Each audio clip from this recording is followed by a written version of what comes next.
It's not so important what people think when you come in. It's much more important what people think when you leave.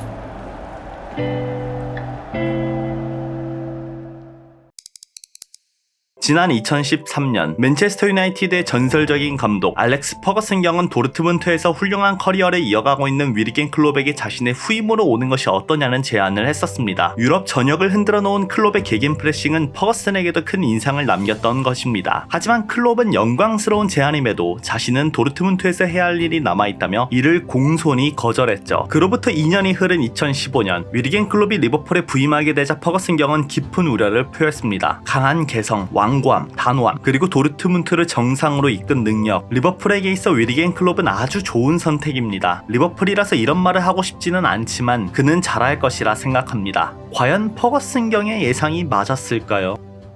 영국의 우중충한 날씨에 적응하기에도 벅찬 일주일 만에 리버풀은 새로운 감독과 함께 런던 원정을 떠나게 되었습니다. 포체티노의 토트넘, 4-2-3-1 포메이션 기반으로 높은 점유율과 함께 전방에서의 압박, 에너지, 빠른 공수전환을 통한 마무리, 불안한 수비와 함께 조직력이 완성되지 않는 리버풀 입장에서 그리 유쾌한 상황은 아니었습니다. 더군다나 토트넘 원정을 앞두고 부상으로 빠져있는 선수는 무려 9명, 고메즈, 잉스, 스터리지, 벤테케, 피르미누, 핸더슨, 플라나간, 로브렌, 로시터, 무려 4명의 공격수가 부상으로 제외되는 악재 속에 꺼내든 리버풀에서의 첫 번째 스타팅 라인업은 이러했습니다. 최전방 공격수 오리기, 2선에는 쿠티뉴, 랄라나, 밀러, 3선에는 찬과 레이바, 포백 구성은 모레노, 사코, 스크르텔, 클라인, 골키퍼는 미뇰렛, 4-2-3-1, 형태에 따라 4-3-3, 4-3-2-1로도 변형이 가능한 포메이션을 꺼내들었습니다. 가슴을 피고 자신감 있게 경기장에 나서라는 조언과 함께 전과는 다른 활동량으로 토트넘을 지독히 괴롭혔건만 리버풀에서의 첫 번째 경기는 0-0 무승부. 프리미어리그 출범 이후 리그 데뷔 전에서 승리를 거둔 유일한 감독은 제라르 울리에가 유일하다는 징크스를 깨지는 못했습니다. 0-0을 바란 것은 아니지만 괜찮은 결과다. 하지만 클롭이 바라본 이번 경기는 긍정적인 요소가 훨씬 많았습니다. 그동안 로저스의 점유율 기반 저템포 축구에서 압박, 역압박, 빠른 공수전환을 토대로 고템포의 축구를 선호하는 클롭의 축구로 변화되는 과정을 단 한 경기 만에 일부 확인할 수 있었기 때문이죠. 이를 대표하는 수치는 바로 활동량, 무려 116km. 클롭과 마찬가지로 강력한 압박과 체력을 요하는 포체티노의 토트넘은 114.8km, 경기에서 보여준 116km의 활동량은 당연히 시즌 중 가장 높은 수치였으며 앞으로 클롭이 선수단에게 요구할 부분들이 어떠한 것인지 명확히 알 수 있는 대목이었습니다. 전방 압박, 넓은 활동 범위, 선수 개개인의 수비력, 세 가지 요소 모두 단기간에 해결할 수 있는 것들은 아니었죠. 그래서 더욱 이러한 요소들을 고루 갖춘 선수들만이 클롭의 선택을 받아 남은 시즌에 스타팅으로 출전할 확률이 높았습니다. 아담 랄라나, 제임스 밀러, 엠레찬, 멀티 포지션을 소화할 수 있는 능력과 함께 수비력, 그리고 미친 체력의 소유자. 그럼 대체 왜 클롭은 이토록 체력, 멀티 포지션을 강조하는 것일까요? 개겐 프레싱, 일명 역압박을 극한의 효율로 끌어올린 클롭의 축구 철학을 보면 알 수 있습니다. 개겐 프레싱은 최고의 플레이메이커다. 그는 단순히 역압박을 볼 소유권을 빠르게 되찾는 수비적인 행위로 보는 것만이 아닌 가장 강력한 플레이메이킹, 즉 10번 공격형 미드필더의 창의적인 행동과 동일하게 여겼습니다. 일반적으로 플레이메이커 10번의 선수가 결정적인 패스를 할 수 있는 위치에 있기 위해서는 수많은 움직임과 주고받는 패스가 필요합니다. 하지만 역압박은 이와 동일한 역할을 하죠. 상대방의 높은 진영에서 볼을 빼앗기게 되었을 때 곧바로 볼을 되찾아오면 자연스럽게 상대방의 골문과 가까운 위치에 있게 됩니다. 이를 통해 좋은 기회를 만들기 위해 한 번의 패스만 필요하게 되는 것입니다. 단순히 많은 활동량을 가지고 있으면 되는 것이라 생각할 수 있겠지만 압박의 강도, 타이밍, 수비에 대한 이해도가 필요한 부분이라서 단기간에 이를 성장시키는 것은 무리가 있었습니다. 그렇지만 단기간에 이를 보여주는 게 명장의 요소 중 하나죠. 리그 13라운드 맨시티 원정, 토트넘 경기로부터 약 한 달 반 정도 지난 시점에서 마주한 리그 1위와의 경기. 위르겐 클롭은 피르미누에게 센터 포워드 역할을 부여하면서 전문 포워드 없는 4-2-3-1 포메이션을 선택하게 됩니다. 벤테케, 스터리지가 아닌 공격형 미드필더 피르미누? 의구심이 생길 만도 했으나 리버풀은 전반 32분 만에 3골을 기록하며 그 과정에서 피르미누는 한 골과 한 개의 어시스트를 동반했습니다. 전방에서의 강한 압박을 통해 상대방의 빌드업을 방해하고 롱킥 이후 발생하는 세컨볼 싸움에서 승리하여 볼을 소유한 채 빠르게 상대 진영을 휘젓는 모습은 마치 도르트문트를 연상케 했습니다. 맨시티의 사실점은 2003년 2월 아스날과의 경기 이후 처음으로 당한 3골 이상의 실점일 만큼 클롭의 리버풀이 이티하드 원정에서 보여준 경기력은 충격 그 자체였습니다. 개겐 프레싱에 대한 이해도가 올라오는 시점에서부터 리버풀이 어느 만큼의 경기력이 나올 수 있는지 대략적으로 파악할 수 있던 순간이었죠. 그리고 리버풀 역사의 한 획을 그은 펄스9의 교과서 피르미누 또한 이때부터 본격적으로 존재감을 드러내기 시작했습니다. 브랜든 로저스 감독은 피르미누의 활용법을 제대로 찾지 못했었지만 독일에서부터 때부터 피르미누를 유심히 지켜봐왔던 클롭은 그가 스트라이커 포지션에서 펄스9 역할에 어울린다는 것을 파악하고 있었죠. 클롭이 온 순간부터 피르미누는 그동안 뛰었던 10번 역할이 아닌 9번 공격수 포지션에서의 이해도를 넓히게 된 것입니다. 어쩌면 이것도 참으로 운명이라는 생각이 듭니다. 호펜하임에서 뛰며 독일 감독의 성향, 전술에 대한 이해도가 높았던 피르미누가 만약 위르겐 클롭을 만나지 못했더라면 우리가 아는 미래의 피르미누와 같이 대성할 수 있었을까? 분데스리가 시절에서부터 리그 최고의 선수라 칭찬했던 클롭이 도르트문트에서는 데려오지 못했다가 리버풀에서 만나게 된 것을 보면 어긋날 인연은 어떻게든 어긋나고 만나게 될 인연은 어떻게든 만나게 되는 것 같습니다. 이처럼 선수단과 클롭은 서서히 합이 맞아가는 듯 했지만 그런 클롭에게도 걱정거리가 있었습니다. 경기가 끝나지 않았음에도 지고 있을 때 퇴장하는 안필드의 팬들. 리그 12라운드 안필드에서 열린 크리스탈 팰리스와의 경기. 드디어 클롭 부임 이후 첫 프리미어리그 홈경기 승리를 볼 수 있을 것이란 기대감에 가득 차 있었습니다. 하지만 생각과는 다르게 슈팅들은 골망을 비껴나갔고 후반 82분 스콧덴에게 역전을 허용하게 됩니다. 이 순간 팬들은 그동안의 리버풀의 경기력을 통해 동점, 역전이 불가능하다는 생각을 하여 하나둘 경기장 밖으로 나가기 시작합니다. 이후 득점이 발생하지 않으며 경기는 2대1 크리스탈 팰리스의 승리로 끝났고 위르겐 클롭은 큰 충격에 빠지게 되죠. 82분에 실점을 한 뒤 12분이 남았음에도 많은 사람들이 경기장을 떠나는 것을 보았습니다. 이 순간 저는 혼자라고 느꼈습니다. 우리 스스로 경기가 끝났음을 결정했습니다. 82분에서 94분 사이에 8골도 넣을 수 있는 것입니다. 하지만 위르겐 클롭은 팬들을 탓하기보다 감독과 선수단이 크리스탈 팰리스를 상대로 승점 1점을 획득할 수 있다는 것을 팬들에게 납득시키지 못한 데 있다며 앞으로 더 좋은 모습을 보이겠다 밝혔습니다. 리그 16라운드 안필드에서 열린 웨스트브로미치와의 경기. 이날의 분위기는 지난 12라운드 크리스탈 팰리스와 동일했습니다. 하지만 안필드에서의 승리를 기대하는 팬들의 마음과는 다르게 경기는 대단히 힘들게 진행되었습니다. 전반 21분 조던 핸더슨의 선취 득점이 있었으나 30분, 73분 실점하며 역전을 허용했고 안필드의 분위기는 급속도로 차가워졌습니다. 그동안의 경기력을 감안하면 이미 패배를 인정한 채 밖으로 나갈 만도 했으나 안필드에 있는 모든 팬들은 클롭과의 약속을 생각하며 자리를 지켰습니다. 그리고는 놀라운 일이 발생하죠. 후반 96분 디보크 오리기의 극적인 동점골. 안필드는 마치 우승을 한 듯 팬들의 함성으로 가득 찼습니다. 경기는 그대로 2대2 무승부 종료. 극적인 동점골이 있긴 했으나 3점을 얻지 못해 실망한 기색이 열악한 선수들을 한자리로 모으며 위르겐 클롭은 팬들 앞에 다가갔습니다. 그리고는 모두가 손을 잡고 팬들을 향해 환호를 지시합니다. 그 순간 팬들은 무승부에 대한 아쉬움의 목소리가 아닌 리버풀을 외치며 열심히 싸워준 선수들을 향해 박수로 화답하게 됩니다. 위르겐 클롭은 리버풀 팬들이 끝까지 남아준 고마움을 전했고 리버풀 팬들은 끝까지 경기장에 남아 선수들을 응원하며 클롭의 목소리를 지지해 주었습니다. 이후 언론에서는 웨스트브로미치 상대로 무승부를 거두고 팬들을 향해 환호를 지시한 위르겐 클롭에게 비판을 하기도 했으나 이날에서부터 클롭과 리버풀 팬들 간의 믿음은 형성되기 시작했습니다. 우리가 포기하지 않으면 무엇이든 이뤄낼 수 있다는 것을.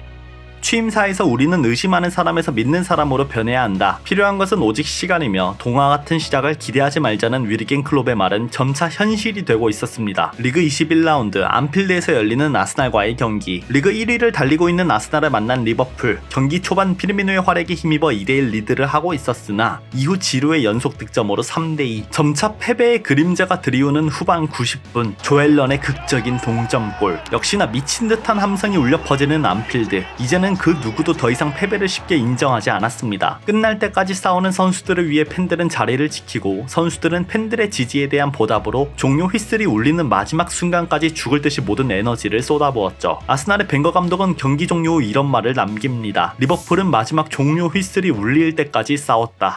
리그 23라운드 노리치 원정. 피르미누의 기분 좋은 선취골로 시작했지만 29분, 41분, 54분 연달아 3번의 실점을 허용하며 3대1로 끌려가게 됩니다. 옛날이면 그대로 경기 종료 3대1 패배였겠지만 선수들은 지난 경험들로 하여금 결코 포기하는 법을 몰랐습니다. 55분 조던 핸더슨의 만회골, 63분 피르미누의 동점골, 그리고 대망의 75분 제임스 밀러의 역전골. 4대3 극적인 역전승이 눈앞에 보이나 했더니 후반 추가 시간 92분 실점, 4대4 동점을 허용하게 됩니다. 클롭은 시즌 내내 세트피스 상황에서의 집중력이 떨어져 실점하는 것에 대한 격분을 토해내죠. 당연히 92분의 실점이 그대로 결과로 이어질 줄 알았는데 끝까지 포기하지 않는 리버풀에게 기적이 발생합니다. 후반 95분 아담 랄라나의 재역전 극장골. 득점에 성공하자마자 유니폼을 벗어던지고 클롭을 향해 뛰어갑니다. 모든 선수들과 코치들이 어우러져 기쁨을 만끽하죠. 불과 3분 전에 그렇게 화내던 사람이 맞는지 랄라나의 득점이 터지자마자 뛰쳐나가며 랄라나와의 진한 포옹을 하는 위리 위리겐 클롭. 그 과정에서 안경마저 부러지게 됩니다. 웨스트 브로미치와의 경기에서부터 선수단을 믿어주는 팬들을 향해 보답이라도 하듯 온갖 극적인 득점이 쏟아지기 시작합니다. 서로의 믿음이 결과로 만들어지는 이 시점에서 더욱 거대한 일이 발생하게 됩니다. 비록 리그에서는 챔피언스 리그에 나갈 수 있는 사위와 거리가 멀었지만 리버풀에게는 또 다른 기회가 있었습니다. 유로파 리그를 통한 챔피언스 리그 진출. 그 길이 험난한 것은 알고 있지만 리그에서 맨시티 상대로 4대1 승리, 아스날 상대 3대3 무승부, 유로파 리그 16강 맨유 상대 승리. 약팀에게 패배도 많이 하지만 강팀을 상대로 승리도 거둘 만큼 리버풀 선수단이 가지고 있는 잠재력은 가벼이 여길 수준이 아니었습니다. 하지만 여기서 하필 위리겐 클롭의 친정팀이자 유로파리그 우승 후보인 도르트문트를 만나게 된 것입니다. 이게 무슨 운명의 장난인지 영화도 이렇게 쓰면 노골적이라 욕먹습니다. 열렬한 도르트문트 팬들의 감사 인사를 받고 시작한 1차전 경기. 부상으로 벤치에서 대기하는 피르미노를 대신해 출전한 디보크 오리기의 선취골로 리버풀 리드. 시즌 내내 약점으로 지적받는 공중볼 경합에서 패배하며 훈멜스에게 동점골 허용. 승리를 거머쥐지는 못했지만 꽤 만족스러운 1대1 무승부를 기록하게 됩니다. 이제 안필드에서 펼쳐지는 2차전. 원정 득점과 함께 무승부를 기록하며 비교적 유리한 고지에 있다 생각했건만 전반 4분 역습으로 인한 선제 실점, 전반 8분 다시 한번 역습에 이은 추가 실점, 경기 초반 2실점을 허용하며 그대로 전반전 종료. 리버풀이 다음 라운드에 진출하기 위해서는 최소 3골 이상이 필요한 최악의 상황으로 급변하게 됩니다. 그것도 후반 45분 동안 실점 없이 3골 이상 넣어야 하는 최소 요건 중 하나였습니다. 하지만 하늘이 아직 리버풀을 버리시진 않았는지 후반 48분 오리기의 추격 득점, 안필드가 뜨거워지기 시작합니다. 그런데 후반 56분 로이스의 도망가는 득점,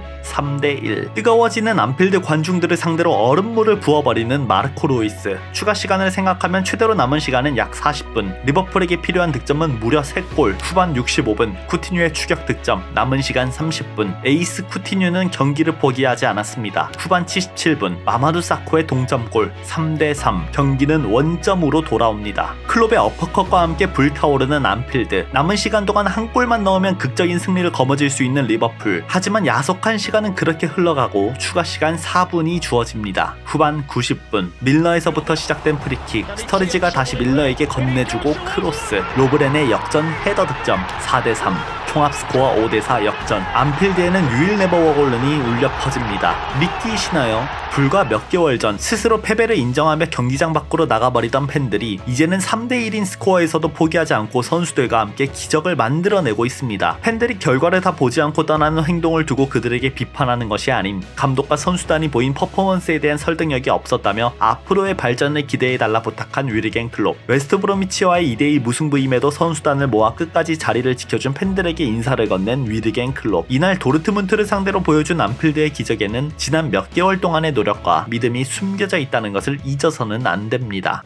패배의식에 젖어있던 선수들은 점차 승리란 무엇인지 깨달아가고 있었습니다. 승리라는 단어 안에 숨겨진 노력과 믿음의 실체를 깨닫고 이를 실현해 나가고 있었죠. 그 첫 번째 관문, 리그컵 결승. 4강 스토크시티와의 승부차기 끝에 승리. 11-12 시즌 이후 무려 4년 만에 다시 리그컵 트로피를 들어올릴 수 있는 기회를 얻게 됩니다. 상대는 페레그리니의 맨체스터시티. 지난 에티하드 원정에서의 4대1 패배를 서력하기 위해 모든 주전 선수들의 출전을 예고한 맨시티. 하지만 리버풀은 로브렌, 스크리텔이 부상으로 빠져있다 보니 가용할 수 있는 센터백은 사코, 투레, 그리고 임시 센터백을 맡고 있는 루카스 레이바. 여러모로 기량이 저물어가는 투레를 기용할 수 없는 터라 클롭은 어쩔 수 없이 레이바, 사코를 선택하게 됩니다. 위리겐 클롭의 첫 번째 우승이 부임 5개월 만에 이뤄질 수 있을지 큰 기대감에 부푼 채 경기가 시작되었습니다. 리버풀만 만나면 몇 배로 더 잘해지는 아게로의 슈팅이 운 좋게 골대를 맞고 한숨 돌리고 있는데 마마두 사코가 엠레첸과의 충돌로 인해 뇌진탕 증세를 보이며 전반 24분 만에 콜로 투레와 교체되고 맙니다. 이제 리버풀의 센터백 조합은 루카스 레이바와 콜로 투레, 센터백 사옵션과 임시 센터백이 아게로를 막아야 하는 최악의 상황을 마주하게 되죠. 굉장히 불안하게 느껴졌지만 노련한 레이바가 아게로를 악착같이 막아세우며 전반전 0대0 종료. 후반전이 시작되자 페레그리니 감독은 보다 아게로를 적극적으로 활용하기 시작합니다. 48분 아게로에게 모레노와 루카스가 집중하는 사이 측면으로 빠지는 페르난지뉴를 놓치며 선제 실점. 맨시티가 먼저 앞서가기 시작하죠. 동점골을 넣고 싶은 리버풀, 쐐기골을 승부를 넣고 싶은 맨시티. 서로 기회를 주고받는 치열한 경기 양상 속 후반 83분 결정적인 스터리지의 크로스를 놓친 랄라나. 하지만 쿠티뉴가 이를 마무리 지으며 동점골. 경기는 다시 원점. 하나씩 주고받은 두 팀의 치열한 경기는 정규 시간으로도 부족했습니다. 연장 104분 아게로의 결정적인 기회를 세이브한 미뇰렛, 오리기의 결정적인 헤더를 세이브한 카바에로. 골키퍼들의 대활약으로 인해 연장전에서도 승부를 가리지 못한 두 팀은 결국 승부차기로 트로피의 주인공을 가리게 되었습니다. 리버풀은 첫 번째 키커 엠레 찬만이 득점에 성공했을 뿐 루카스, 쿠티뉴, 랄라나 세 선수가 연달아 선방에 막히며 최종 스코어 3대1. 훌륭한 경기력을 보였음에도 마지막 승부차기에서의 운이 닿지 못해 아쉬운 준우승에 그치게 되었습니다. 아쉬운 마음은 클롭도 매한가지였지만 선수단에게 위로의 말을 건넸죠. 항상 다시 일어서야 한다고 말하곤 합니다. 우리 모두 이런 말을 할 수 있지만 여러분들도 아시다시피 넘어질 수 있습니다. 그 다음 다시 일어서면 됩니다. 이것이 진실이고 정상적인 일입니다. 바보 같은 사람들만이 바닥에 앉아 다음 패배를 기다립니다. 우리는 다시 이 자리에 돌아올 것입니다. 100% 확신합니다. 이때 선수단과 클롭은 남은 시즌 또 다른 기회가 찾아온다는 것을 알고 있었을까요?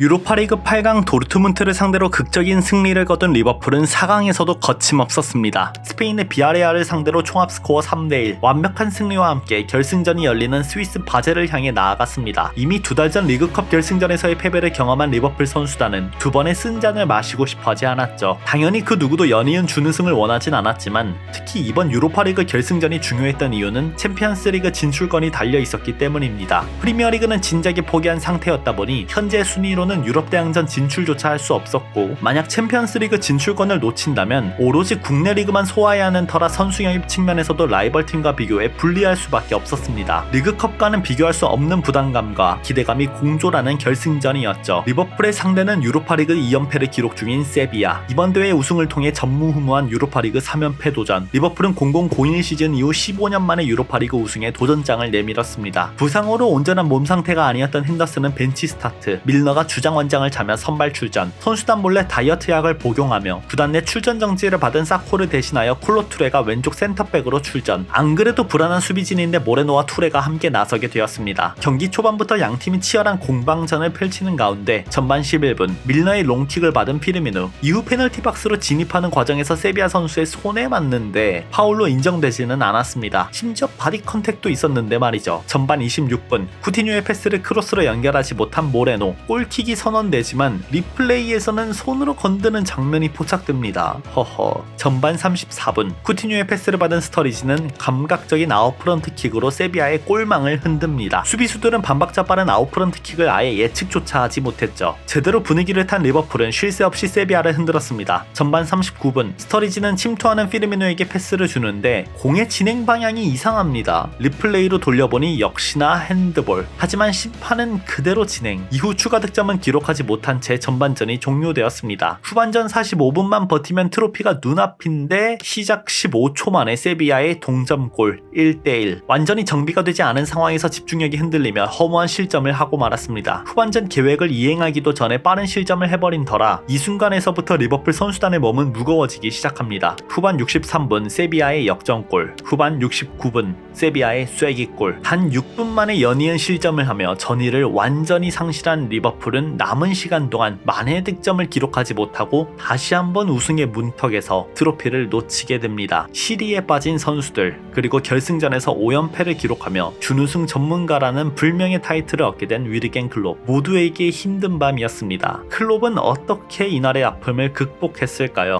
We will come back stronger, that's for sure. And we will use this experience together, and then someday everybody will say Barca was a very decisive moment for the wonderful future of Liverpool FC.